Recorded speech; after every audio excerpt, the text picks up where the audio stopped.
Hello there and welcome back to another video. Today we are going to talk about delves in the War Within and all the information that we currently know about delves from BlizzCon and various interviews. So if you watch BlizzCon, there might not be a ton of new info here, but yeah, if you haven't or just didn't catch everything there, this is the video for you. But before we jump into all of that, guys, I just want to shout out my Twitch, twitch.tv/MrGM. You're going to see me stream World of Warcraft, Dragonflight, War Within Alpha, Season of Discovery, and more. I'm over on twitch.tv/MrGM every single day. Right, so yes, one of the major features coming in the War Within is delves. Now, we got a ton of information about delves, but no gameplay footage or screenshots or anything like that, so this video will be pretty much lacking in all of that. So there'll be a lot of like random B-roll from BlizzCon and things like that. So apologies for that. Obviously, once we get into Alpha, I'm going to do a full system overview of delves and everything that you need to know. But let's go through everything we do know from BlizzCon and subsequent interviews. So delves, as mentioned, are coming in the War Within, but this is going to be a evergreen feature for World of Warcraft. We will see this continue into Midnight and The Last Titan and beyond as a evergreen feature of the game. These are 10 to 15 minute adventures in the outside world, however they will be instants, and I'll explain a little bit about that in a second. These scale from 1 to 5 players and are role agnostic, so you could bring 5 DPS, 3 DPS, 3 healers, whatever you want, and the delve should scale appropriately to that. Now this feature is designed for outdoor world players, so people who just do world quests or world events and things like that. This is going to be a new endgame pillar for them. This is obviously an option for gearing for people who do dungeons and raids, but it sounds like it probably won't be mandatory for them to do that as a gearing path. This is just another option for people who like to play in the outside world, like myself, who doesn't do a ton of like dungeons and raids and things like that. Delves are going to be completely repeatable with no lockout, which is really cool. I really like that a lot. However, some of the better loot will be locked behind a different system, a key system, which we'll explain later on when we talk about the rewards. There's also no timer related to delves, which is really great. And they will also be cross-factions, so if you have Horde Alliance friends, that's going to be great. You can jump into the delves with them. So as mentioned before, this is instance content, but it is in the outside world, so you can't queue for these. This is something that you will have to physically run to. However, maybe that'll change depending on feedback. And this is integrated into the outdoor experience. This will use the seamless instance tech or the airlock tech that we saw in the Zaralak Cavern, so there won't be any loading screens as you go into it. From the sounds of it, it sounds like you go through like an instance portal, but instead of a loading screen, it'll teleport you into the instance experience of the delve, which sounds really cool, and I'm curious to see how that'll work in practice. What Blizzard have said about delves is that this has taken all the lessons learned from Torghast, Islands, Visions, Scenarios, Sniff Seeking, and kind of put it all into one, taken all that feedback of the positives and the negatives, and turned it into delves, which, as mentioned, is a evergreen feature that we will see continue beyond the War Within. As for the difficulty of delves, they did say that it will have different difficulties, scaling up, of course, and giving you better rewards as you scale up. Again, not too sure on the specifics of the difficulty progression there, but they did say it will have different difficulties doing that. What they've said about delves, and what's cool about it, is that they said this is kind of a fun playground for the developers to play in regards to mechanics. So you're going to see a lot of mechanics that you might not see in dungeons, as they're like not timed and there's no pressure for DPS and things like that.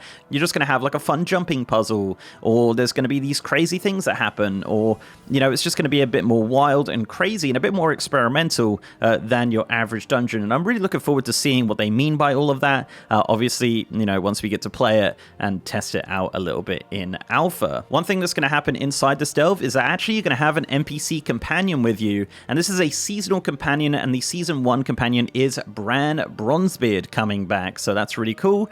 This will be a smart NPC similar to something that you've seen maybe in the Death of Chromie scenario or the follower dungeon technology, of course. So yeah, this kind of tech is going to be used in delves, and I'm curious to see how well it'll actually operate with Bran helping you out in the delve. Now, Bran is completely customizable. He'll have a talent tree of sorts where you can pick where he helps you out as like a tank or healer or DPS, and they've also said that this is going to be account wide, so perhaps a bit of progression in there in regards to upgrading Bran in Season 1. And yeah, account-wide is great. So that's going to be really cool to see. And they also said that this will have a narrative tie-in. So in Season 2, the character will be different, and it will tie into the first patch of The War Within. So curious to see how that will work. So from launch, there are 13 delves that have been announced. So in the Isle of Dawn, they've got the Earthcrawl Mines, the Kriegvul Rest, and the Fungal Folly. In the second zone, the Ringing Deeps, you'll have the Waterworks and the Dread Pit. In the third zone, Hallowfall, you'll have the Skittering Breach, the Nightfall Sanctum, the Sinkhole, and the Mycomancer Cavern. And in the final zone, Archgehet, you'll have the Spiral Weave, the Rakrethan Abyss, and the Deep Walker Hold. They did also say there will be one secret delve in Season 1, so we have to keep an eye out for that and see what's going on with the secret delve and what that entails. They also did say that delves are going to be kind of procedurally generated in a way that, so not every time they're going to be exactly the same, which is really cool. Obviously using a little bit of the island expedition tech there, which is going to be really fun. So I'm hoping they're varied enough that when you do it on repeat goes, they're not just going to be exactly the same each time. So looking forward to that. So that's pretty much all the info we have about delves and how they operate as a system. Now let's talk about the rewards, of course, the most important part. So they said that most delves will end by beating a boss or completing a puzzle or some other similar activity, and then you'll end up in a treasure room. Now this treasure room will have various chests of different shapes and sizes. Some of them you can open for free, which will have a seasonal currency inside, some items, possibly some transmog, but they're also extra large, resplendent chests. Now this is where the limitations come in. So resplendent chests need keys. Now these keys come from outdoor world content, weekly quests, things like that, and it sounds like they're going to be limited per week. The reason for the resplendent chests to be locked behind keys is the intention here is to pace out the best rewards that are on par with other PvE content, so they're not infinitely grindable as like an insane source of gearing. They did say that the items that you might see in here are kind of going to be on par with like the end boss of Heroic or Mythic 10 to 15, and that is far better than any other outside world content loot we've ever seen in World of Warcraft. So that seems pretty good. Obviously, the specifics of the limitation, we'll see more once we get into Alpha. As for other rewards in Delves, we will of course be getting a new mount. This is a customizable dynamic flying mount, which looks amazing. They did show a preview of it at BlizzCon. This will be customizable through the rostrum, similar to how we customize our dragon riding drakes. So that's going to be a lot of fun. They did also say there's going to be some silly hat transmogs and various other transmogs that we're going to get from this, which I'm very much looking forward to. The preview looked super fun, so yeah, excited to see what else we can get from Delves in the form of silly hats and things like that in transmog.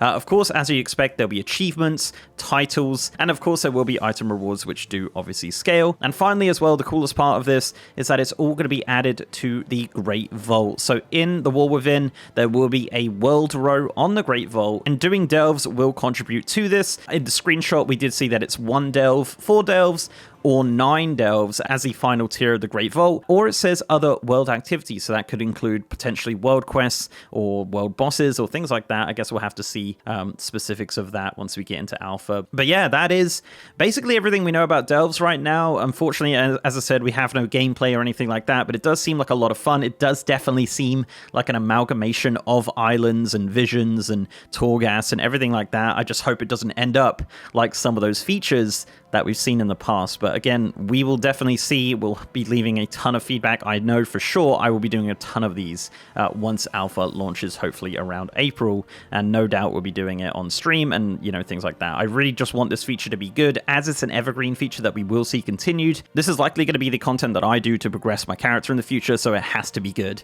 and I really hope so, but we will certainly see. So guys, let me know what you think of delves in the War Within. Are you excited? Are you nervous? How do you feel about them? If I missed any other major information, of course, let me know in the comments below as well. But yeah, if you like this video, guys, please do leave a like on it and subscribe to the channel if you haven't already. If you want to support me outside of YouTube, I'm also on Patreon, and I'm on Twitter at MrGMYT, and I have a partner Discord channel as well. And as mentioned, I am streaming on twitch.tv/MrGM. If you want to see me stream World of Warcraft, Dragonflight PTR, and more, I'm over on twitch.tv/MrGM every single day. And with that, guys, I'll see you next time.